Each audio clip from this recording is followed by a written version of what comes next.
Hello, Aquarius, Sun, Moon, Rising, and Venus signs. Kamusta kayo? Sana po ay nasa mabuti kayong kalagayan. Welcome back po sa Star Tarot at kung bago kayo rito, welcome din po kayo. Please subscribe, like, share my videos, and leave me a comment kung naka-resonate kayo. So, we have property, a property purchase or sale for many but hid security concerns in any transactions. Ayan. So, po pwedeng siguro realtor din ang iba sa inyo, ano, Aquarius. Or po pwedeng personal ito, personal na property ninyo ang ibebenta or baka kayo yung bibili ng property. Baka bibili kayo ng bahay, ng building, ng lupa, something like that. No? But yeah, mag-ingat kayo no sa mga dokumento. Make sure na legit no yung usapan, legit yung as in kung kunyari kayo yung bibili 'di ba, ng property. So make sure na talagang verified ninyo, no? As in puntahan ninyo yung location, verified ang papeles, talagang titignan ninyo kung yan ay legit na papeles, 'di ba? At i-verify ninyo sa kunyari kung lupa yan, 'di ba? I-verify ninyo sa Bureau of Lands, sa assessor, yung mga ganyan para alam ninyo no na tama yung hawak ninyong papel sa location, sa description ng location, no? Kung nasaan ito at titignan niyo talaga. Kasi naku, ang dami ng mambubudol ngayon, 'di ba? Huwag kayong papabudol. So we have personal riches. Small successes are likely now and bigger ones are on the way. Wow. Ang ganda nito. Kasi meron na kayong mga small successes na makakamit sa ngayon. Meron ng mga paunti-unting mga tagumpay na makakamit kayo at meron pang big time na parating. Yung small successes na yan, that's not all it, no? Meron pang paparating na talagang bonggang-bonggang success, no? Kaya, kung ano man ito ang paparating, maaaring magkaroon ito ng impact, no, sa finances ninyo kasi baka, 'di ba, financial ano 'to, financial success. So, kasi sabi dito, finances could improve dramatically. So, pupuwedeng bonggang-bonggang amount of money ito, 'di ba? Na pupuwedeng dadating sa inyo kaya congrats. So, what else? Love life. Affairs of the heart could cause future problems, but take heart as difficult situations be resolved by a good decision this week. So, minsan kasi 'di ba kapag may ano daw, kapag may problematic yung kapag nagkakaproblema daw sa love life, suswertehin kayo sa pera, 'di ba? 'Pag may problema daw sa pera, suswertehin naman kayo sa love life. Parang you can't have everything, 'di ba? Parang gano'n. Pero depende pa rin 'yan sa tao, how you are going to handle those things. Kaya nga kailangan 'di ba na may balance ang lahat para dapat lahat nabibigyan mo ng oras, panahon at atensyon. You really need to be clear of what your priorities are. You need to be clear kung ano yung kung kailan yung oras mo para sa love life, kailan yung oras mo para sa inyong trabaho, sa inyong career, sa inyong pamilya, 'di ba?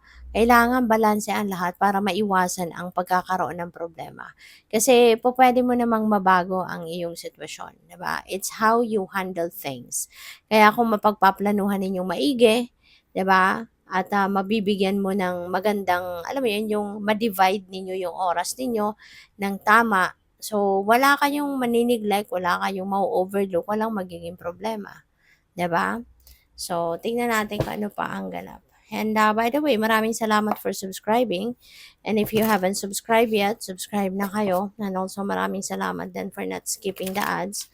Malaking bagay po yan sa akin. And also please click the join button sa baba ng video kung gusto po ninyo na mag-join kayo sa membership. Okay? Salamat. So, we have the Emperor energy. So, baka may promotion, no? For some of you Aquarius, baka mapopromote kayo into a leadership role ngayon. Kasi si Emperor, ano to nasa position of authority siya. Or po pwede rin na kung hindi man kayo yan, po pwedeng may mga dealings kayo. Baka meron kayong mga kukonsultahin na mga nasa mataas na posisyon sa trabaho nila. Diba? Po pwedeng opisyal ito ng gobyerno, po pwedeng manager ito sa kumpanya, mga ganyan, no? So, siguro may mga dealings kayo with those kind of people. And Emperor is about, is about stability. So, lalo-lalo na pagdating sa kaperahang aspeto, maaaring ito ngayon yung inyong magiging focus din, 'di ba? Baka magbibigay kayo ng maraming panahon sa pagdidiskarte kung papaano kayo yayaman, kung papaano ninyo mapapa-grow yung business ninyo, papaano dadami yung savings ninyo, papaano dadami yung pera ninyo, 'di ba? Maaaring gano'n. Papaano ninyo ma-i-insure yung inyong financial future. So, maaaring yun ang magiging focus ng iba sa inyo at this time. And, father archetype din ito 'no, kaya baka ang iba sa inyo baka mayro'n kayong mga important na, pakikipag-usap na gagawin with your father figure 'no, or sa tatay ninyo, lolo ninyo, mga ganyan. With the moon, maaaring meron kayong desisyon na kailangan gawin sa ngayon pero ang sabi ni moon malabo pa 'no, malabo. Hindi pa kayo dito siguradong-sigurado, eh, sa desisyon na iniisip ninyo or desisyon na kino-consider ninyo. Kaya kailangan na mag-antay-antay ka pa ng konting panahon, mag-antay-antay ka pa ng konti pang pagkakataon para na, alam mo yun, mag-unfold muna yung mga bagay-bagay until na maging malinaw sa'yo. Kasi baka mamaya kung maano ka, magdesisyon ka kaagad na medyo may kalabuan pa sa isip ninyong lahat, eh, baka mamaya mas lalo ka lang magkaproblema, 'di ba? Baka mamaya mas lalo ka lang na magkaroon ng magkaroon lang ng diperensiya lalo, 'di ba, yung ano mo, yung mga gagawin mo. Kaya siguro kailangan na mag-ano ka muna, kailangan na pag-isip-isipan mo munang mabuti ito. Okay, do not jump into a decision na alam mo 'yun, alam mo namang hindi ka din sigurado pa, bizarre pa para sa iyo ang basihan, 'di ba? So, at saka makinig ka lalo 'no, sa inyong intuition. Always listen and follow what your intuition is telling you kasi yung intuition natin 'yun ang gagabay sa atin ano. 24/7, that is our most reliable guide, and your intuition will not lead you astray. Kahit nalilito ang logical mind mo, but your intuition will guide you towards the right path, towards the right decision. Okay? So, what else? We have King of Swords. Ayan. So, maaari, no, na meron din kayong naiisip na taong pwedeng puntahan.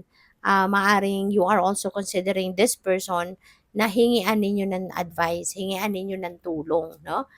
So, maaari na si King of Swords, this is someone na pupuwedeng nasa mataas nga siya na posisyon sa trabaho 'no.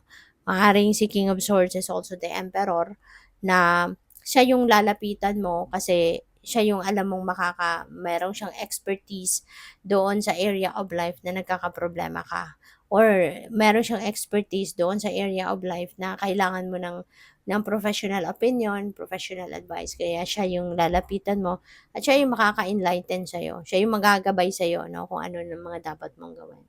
So, good luck. Thank you for watching Love and Light. Namaste.